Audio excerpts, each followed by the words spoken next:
So, Elden Ring Nightreign is just a couple of weeks away, and yet there's still a ton of speculation surrounding which legacy Dark Souls bosses might appear in the game.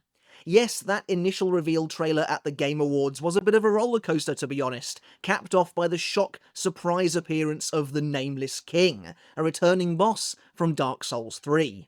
Since then, alongside the cavalcade of Elden Ring bosses making a more expected reappearance here in Nightreign, we've learned of several other surprise legacy bosses returning from previous FromSoftware games too.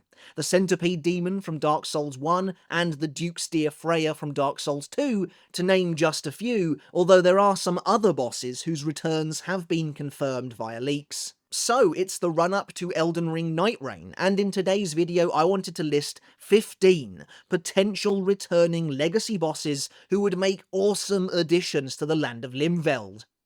And while it's a shame that we're unlikely to witness the reappearance of any of the bosses from Demon Souls, Bloodborne, or Sekiro due to licensing issues, we do still have the entire gamut of bosses from the Dark Souls trilogy to choose from, and that is quite the catalogue. Remember though that this list of bosses I'd like to see is purely my opinion, so let me know which Dark Souls boss you'd like to face in Elden Ring Nightreign the most, and why you think they'd work. Before we get started guys, if you enjoyed today's video, consider hitting subscribe down below to support the channel. It really does help out and makes the world of difference. It's quick and easy to do, and again, I really do appreciate your support. Alright, let's start things off with a favourite of mine. Pontiff Sullivan makes his return from Dark Souls 3. This fan-favourite boss is often seen as something of a mid to late game skill check, and wielding two great swords, Pontiff Sullivan is quite the tricky fight for new players. After sprouting twisted branch-like wings and later entering his true second phase, the Pontiff summons a shadowy version of himself that performs the exact same move the boss is about to use mere moments prior to him using it. You know, I have to wonder, and I've been trying to think about how some of these bosses might be incorporated into the mechanics and the gameplay styling of Nightreign, and I wonder if perhaps to combat the fact that there will likely be 3 players facing him from the off, maybe Pontiff Sullivan could conjure a second shade? Either way, this is an incredible boss fight, it's a very popular boss fight, and absolutely one that carries enough weight, I think, to be worthy of the Day 2 Night boss. Or would that just be the Night 2 boss? Either way, it still works. While not the most difficult boss fight ever, the Ruined Sentinels from Dark Souls 2 make perfect sense as an early game obstacle.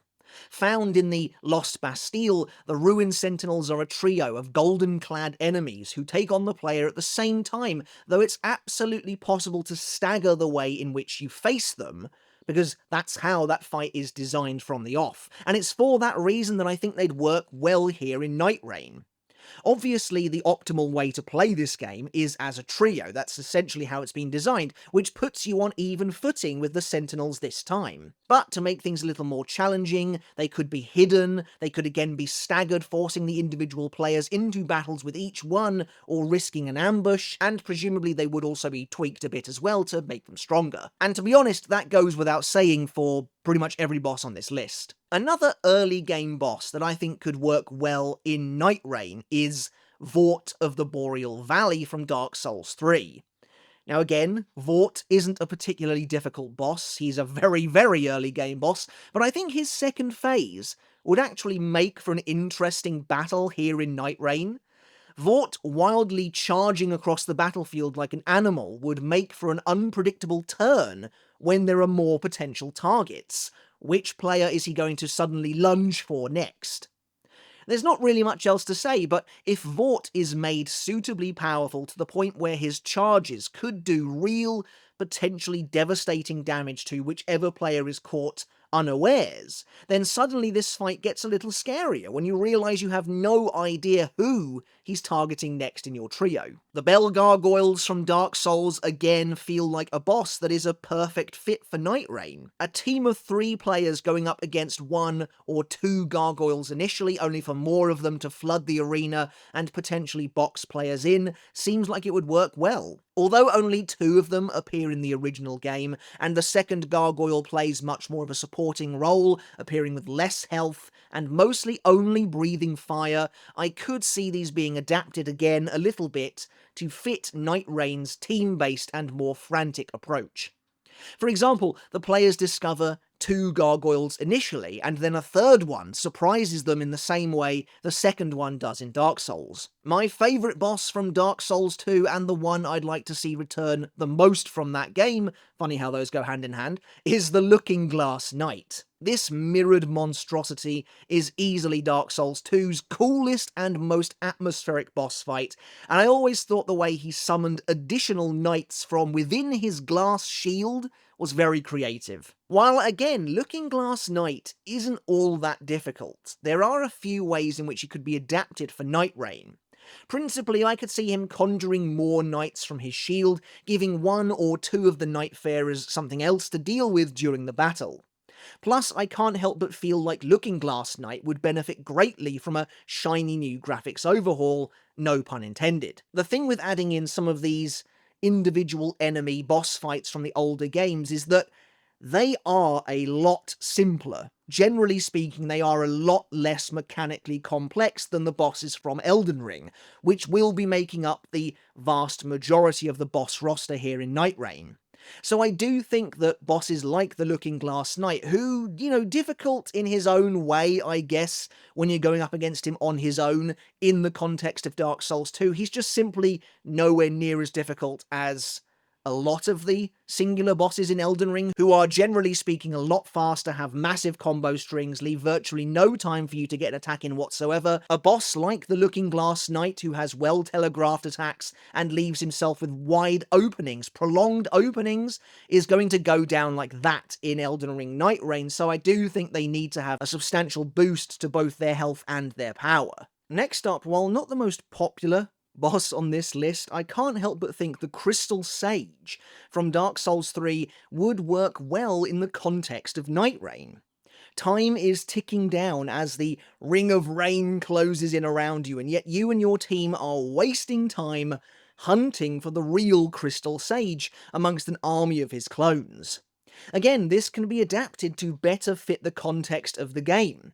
Give him more clones, and maybe skip the first phase of this fight entirely, having this battle begin with the Crystal Sage creating his decoys right from the off. Also, it's crucial to remember that not every single legacy boss added to Nightraign has to be extremely difficult, and I think Crystal Sage in some ways might fit the tempo, certainly of the early stages of a round of Nightraign, better than some other choices. The Iron Golem of Sen's Fortress is a towering behemoth, but again is an admittedly fairly easy boss due to his slow, well-telegraphed attacks and how simple it is to knock him down.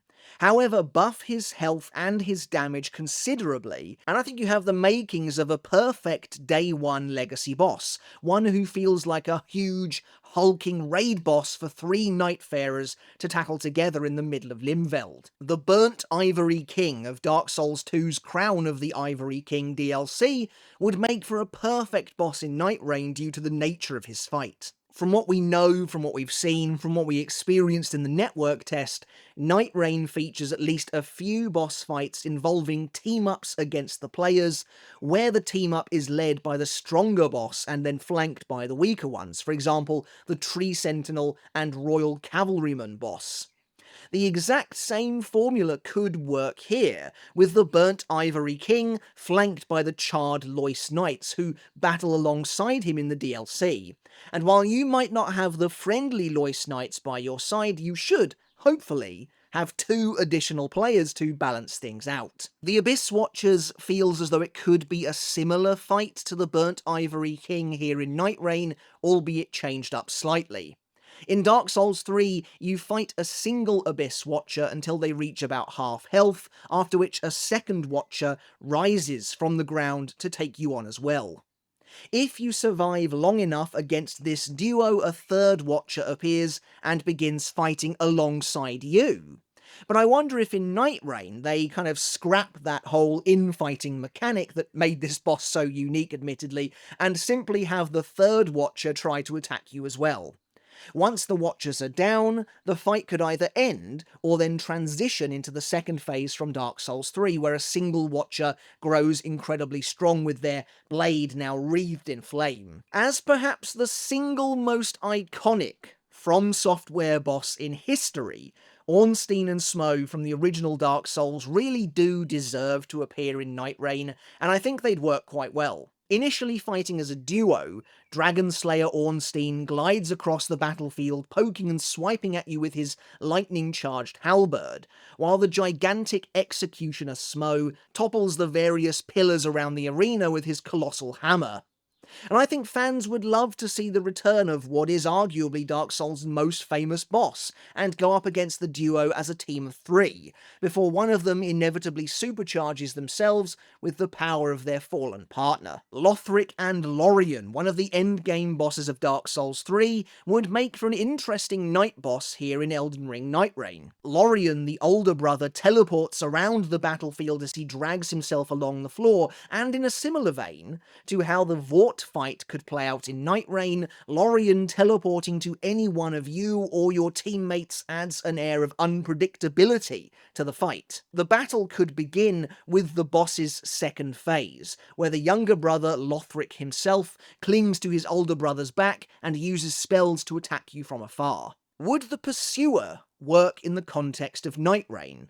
I'm not really sure, but there's no denying it would be cool to have him chasing your team across the land, especially with the game's incredibly heightened sense of speed, evoking that feel of being stalked as you do in Dark Souls 2. The Pursuer wouldn't really work as one of the game's more traditional night bosses.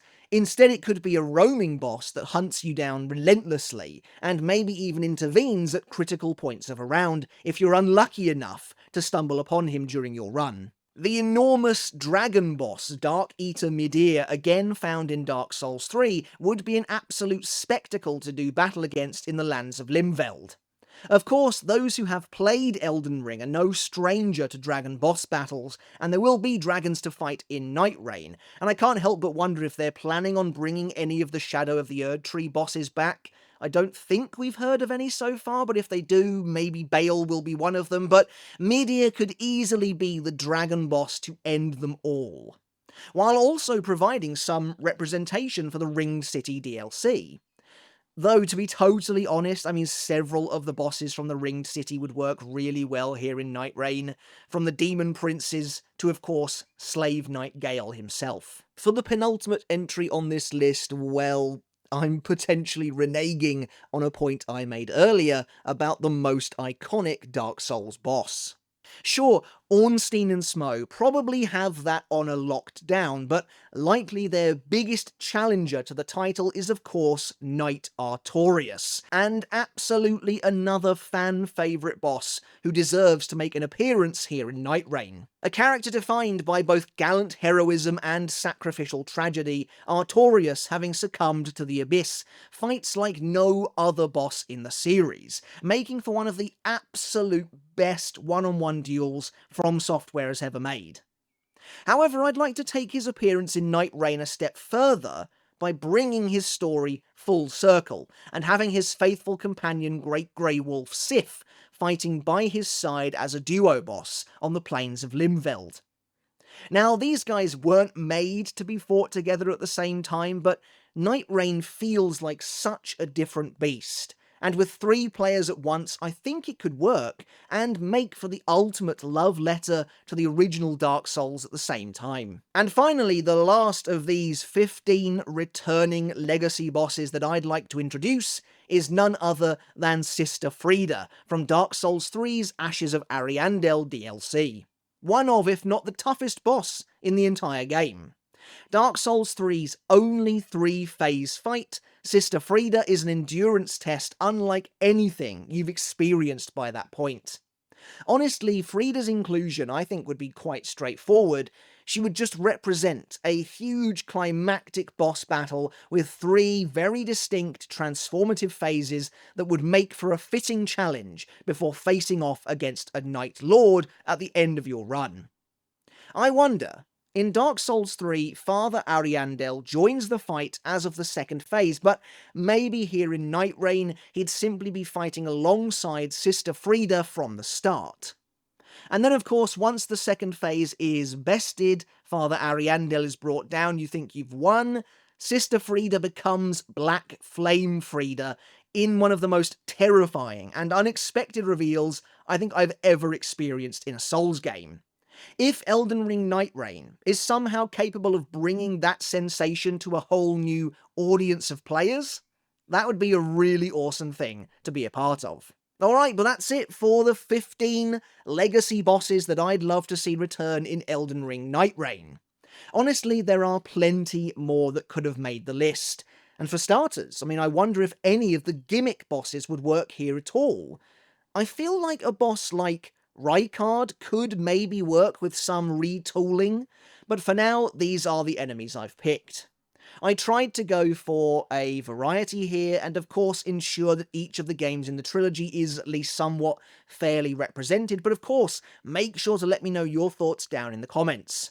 Which legacy boss would you like to see make a reappearance here in Elden Ring Nightreign the absolute most? I'd love to hear all of your thoughts and potentially your lists down in the comments. Alright everyone, but that's it for today's video. As always, I hope you enjoyed it, and I hope you took something of value away from it as well.